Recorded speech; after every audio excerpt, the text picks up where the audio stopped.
The subdivide tool, which we can use by pressing W, will just subdivide any selection. So if we're subdividing faces and we have this entire cube selected here and we press W, every one of these faces will be subdivided. So if I were to just click on one of these faces and tap W, then it would just subdivide that selection. And if we were to tap W again, it would further subdivide those faces in there.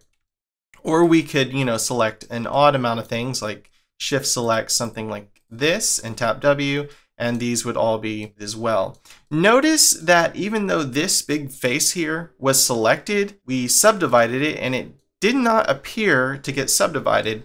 And that's because this face here has become a little convoluted. It's become a little too complex for Blender to understand how to properly subdivide it. And the reason it's become too complex is because when we subdivided all these faces up here, this face actually now consists of several points up here from these cuts up here. When you try to subdivide it, Blender gets confused. So if I were to press Shift scroll down to be in vertex selection, and I were to press G to grab one of these points, you'll see how when we move one of these points from where we subdivided this face up here, it's actually a part of this overall shape now, which any polygon face that does not consist of 3 or 4 sides, we call an n-gon, basically meaning its sides are variable, or they may have many sides. So this one actually has sides or edges, if you will, 1, 2, 3,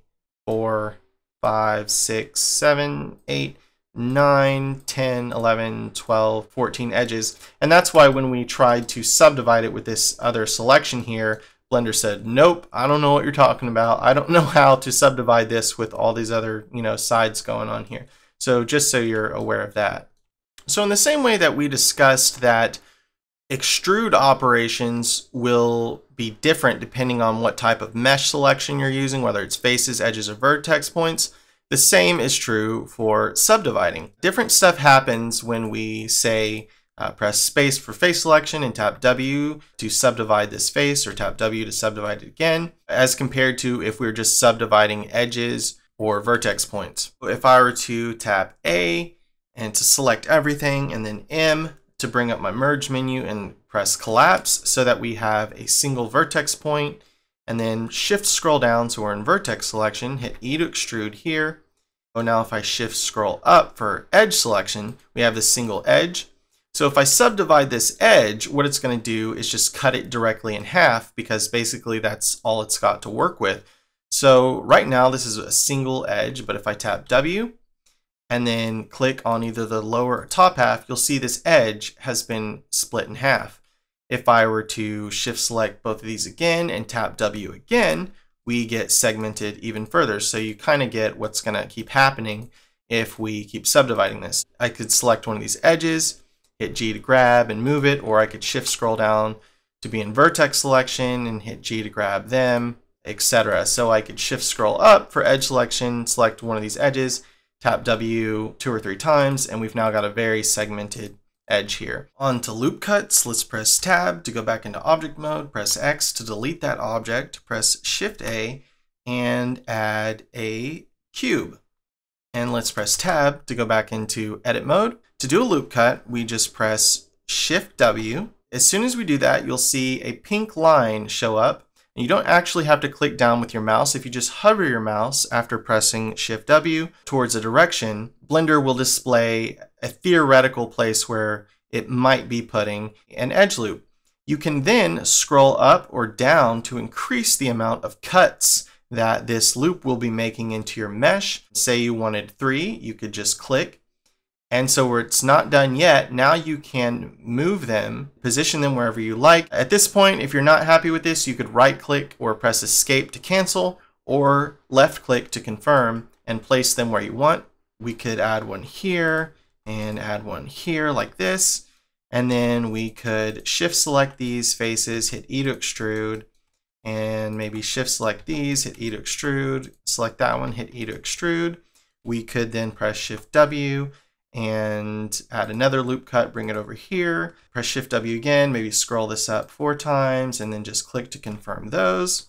Press A to select all of these, and maybe press Control E to do an individual extrude like this, and have something crazy going on like that. Loop cuts become a lot more meaningful when we get into subsurface modeling. Really simple to understand, but we're going to get into that just a little bit later. Let's press Tab and press X and delete that again.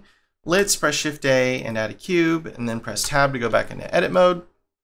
So insetting faces is similar to extruding, except that instead of actually pushing the mesh out after doing the initial extrusion, it just sort of stays where it is. For instance, if I click on this top face and I press Shift E to do an inset, you see we're now insetting this face within here, like this. To show you what this looks like on a more advanced mesh object, let's press Tab to go into object mode, press X to delete that cube, and press Shift A. And under mesh, let's add a monkey. I'm going to press S to scale him up just a little bit, Tab to go into edit mode. Let's select something such as the top of this head. You can just shift select some of these faces.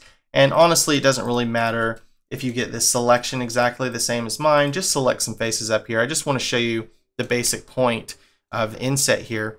So if we press Shift E, you'll see that these faces are extruded and scaled inwardly here. So I could press G to grab and move that down, or we could shift select these faces up here, press Shift E, and you see we get these equidistant extrusions of these edges, which is really useful. After doing that, you can also double tap space.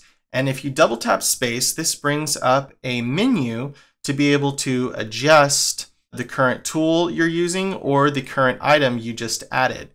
So as soon as you use a different tool or do some other operation, you won't have access to this menu. But say you just insetted a face, you can double tap space and have access to this menu.